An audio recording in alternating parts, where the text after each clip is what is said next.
السلام عليكم ورحمة الله وبركاته. ازيكم عاملين ايه؟ النهاردة ان شاء الله معانا حلقة جديدة وتوقعات جديدة بتاريخ 21/4 يوم الحد.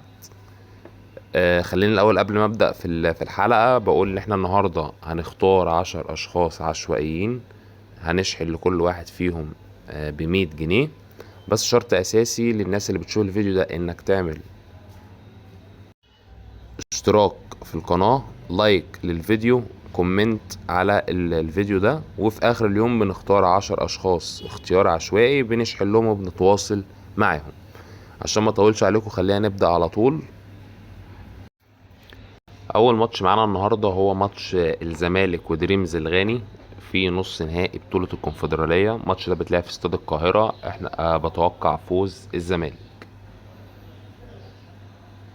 يبقى ده اول ماتش معانا. بعد كده هندخل على الدوري الألماني. في 3 ماتشات النهارده بس احنا هنختار منهم ماتش واحد.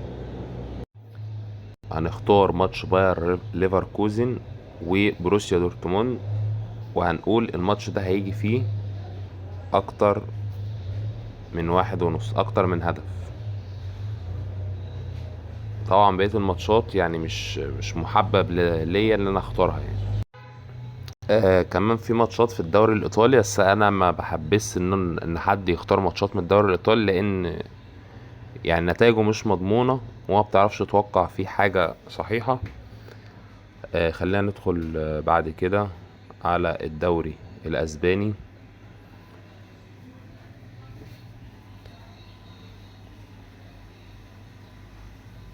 اهو في برضو كذا ماتش النهاردة. ريال سويداد واختافي انا مش هختاره.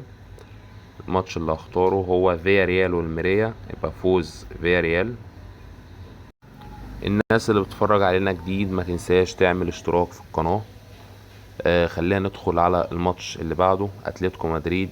هنختار فوز اتلتيكو مدريد والكلاسيكو. واتمنى الناس اللي هتوقع على الماتش بتاع الريال وبرشلونة يتوقعوا لوحده، ما يتوقعوش في قسيمة مطولة.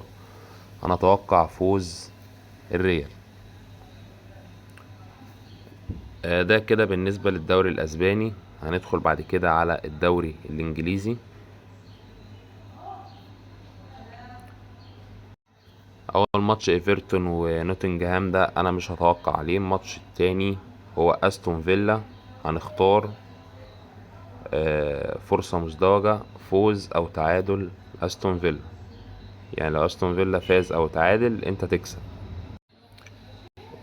تاني ماتش معانا طبعا وست هام ده مش هنختاره. تاني ماتش هو ليفربول وفولهام. هنختار فوز ليفربول. هتيجي هنا هتلاقي معاك 6 ماتشات، الريت بتاعهم مضروب في 17. يعني لو حطيت 100 تكسب 1750 تقريبا. بس طبعا زي ما بنقول في كل فيديو، التوقعات بتاعتنا دي احنا بنعملها في قسيمة واحدة مجمعة، لكن انت لما تيجي تتوقع الماتش اللي يناسبك او الماتش اللي انت مقتنع بيه من وجهة نظرك. برضو كده القسيمة اللي احنا عملناها دي لو الناس عايزة تعرفها اهو ظاهر على الشاشة اهو. برضو في قسيمة تانية احنا عاملينها اهي مكونة من 6 ماتشات.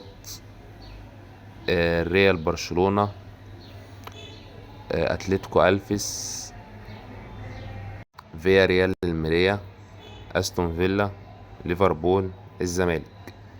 برضو القسيمة دي هي برضو يعني معمولة اهي، بس الريت بتاعها دي مضروب في 30 لان احنا عاملين كلها فوز. طبعا في نهاية الفيديو بشكركم على حسن المتابعة. ما تنسوش تعملوا لايك واشتراك في القناة، والسلام عليكم ورحمة الله وبركاته.